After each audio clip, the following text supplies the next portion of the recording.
I don't know what he was doing. It was weird. It was weird to see that type of fighting. But anywho, that's not Jake Paul's fault. So Jake Paul did what he needed to do, and he won, and he looked good. Jake Paul looked really good. I think he won all the rounds. I mean, it's good for boxing. I think he deserves a chance to fight for a world title.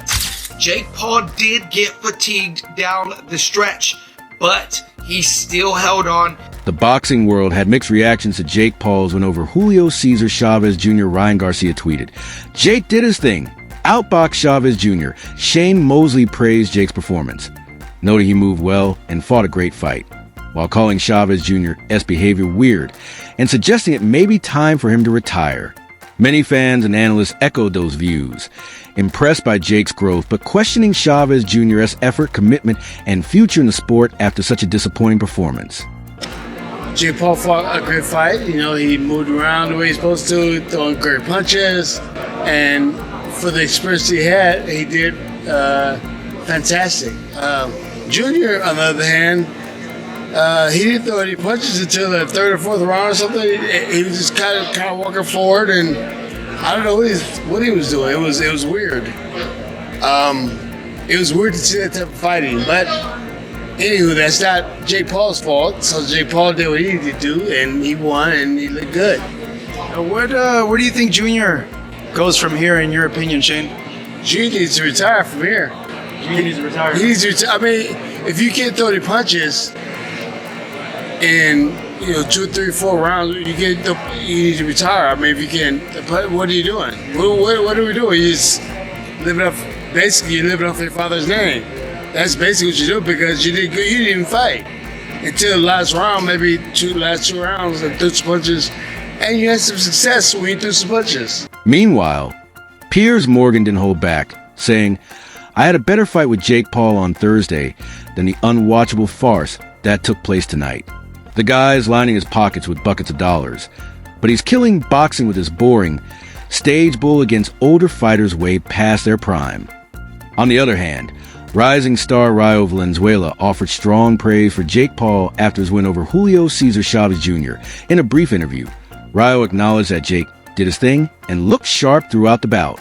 What truly stood out was Rayo's comment that Jake deserves to be considered among the top 15 to 20 fighters in his division, a bold statement coming from a respected figure within the boxing community. This sentiment marks a turning point in how Jake is viewed, transitioning from a YouTuber trying boxing to a legitimate contender earning recognition through actual performance in the ring. To the fight.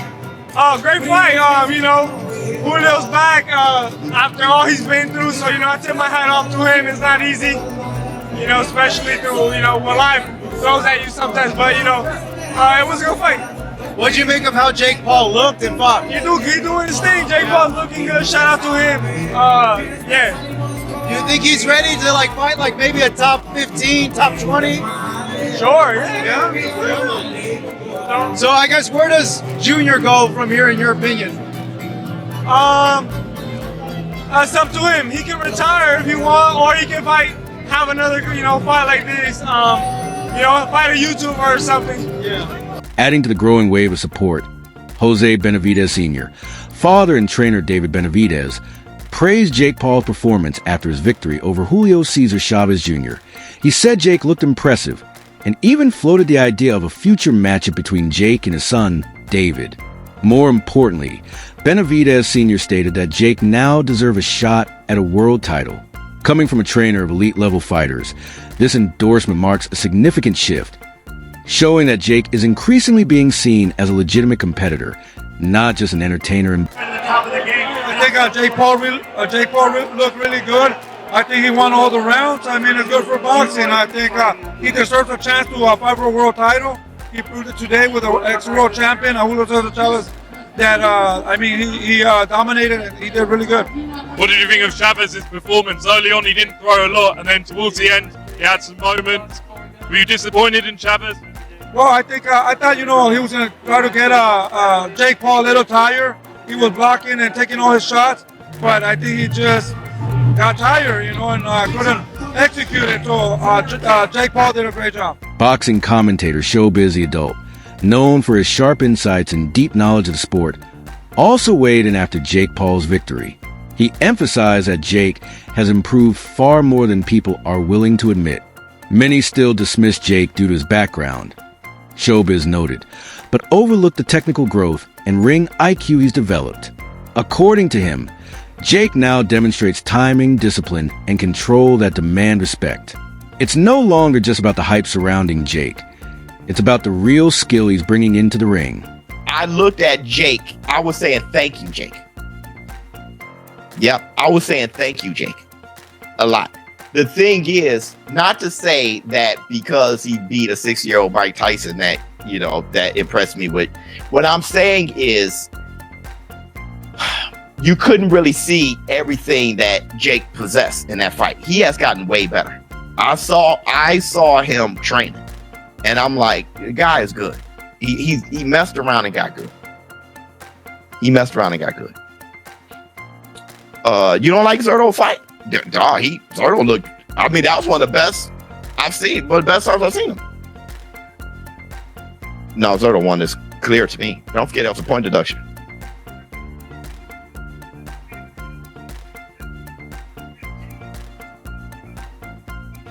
$115, $113. I mean, $113, $112. $117, $110. Yeah, it was clearly Zerto. Yeah, it was clearly Zerto, bro. I mean, Zerto was making a miss, and Zerto was really, I was impressed by his defense. At the post-fight press conference, Jake Paul spoke with the same confidence he displayed in the ring. He showed respect to Julio Cesar Chavez Jr., calling him a tough opponent and honoring the proud Mexican fighting spirit. But Jake didn't shy away from addressing his critics. Many had questioned his chin, his toughness, and whether he could handle a seasoned fighter. But he proved them all wrong. Actions speak louder than words, he declared, sending a strong message to those who doubted him. For Jake, this victory wasn't just about silencing the noise. It was deeply personal. He wanted to prove that his growth as a boxer is legitimate, that he's not just a celebrity chasing headlines, but a true competitor in the sport. This fight marked a pivotal moment in his career, a shift in perception. Jake didn't just walk away with a win. He walked away with something far more important, validation. That's between you and Cesar Chavez Jr. tonight. Now, in round 9, the heat really turned up. Did you feel the Mexican power that he promised, or do you feel like he didn't perform the way you thought that he would? No, yeah, he brought a hard fight there at the end, and that's that Mexican warrior style. I don't know how he was eating all those punches, to be honest. My hands low-key hurt from his face, and so respect to him. He had good cardio, and he came on strong at the end. And he's a very, very strong guy, had a lot of power, but people underestimate my chin and my ability and my toughness. Jonathan Anger for Pro Boxing Fans. During the week, you had a viral interview with Piers Morgan where you said that you didn't think that you would beat Chavez. He felt like when you fight a former world champion, you'll come unstuck. What did you prove to not only him but other people that have criticised you? Yeah, look, at the end of the day, actions speak louder than words, so people can sit behind their desks and sit on their TV shows and say a lot of things about my career, but everyone's tuning in, everyone's watching, and I just continue to win. And you mentioned Anthony Joshua. Does it end there? Would you want to bring Tyson Fury out of retirement? Man, there's too many people for me to fight. I need more time. At the end of the day, that's the only thing I can't do is create more time. So we'll see what happens.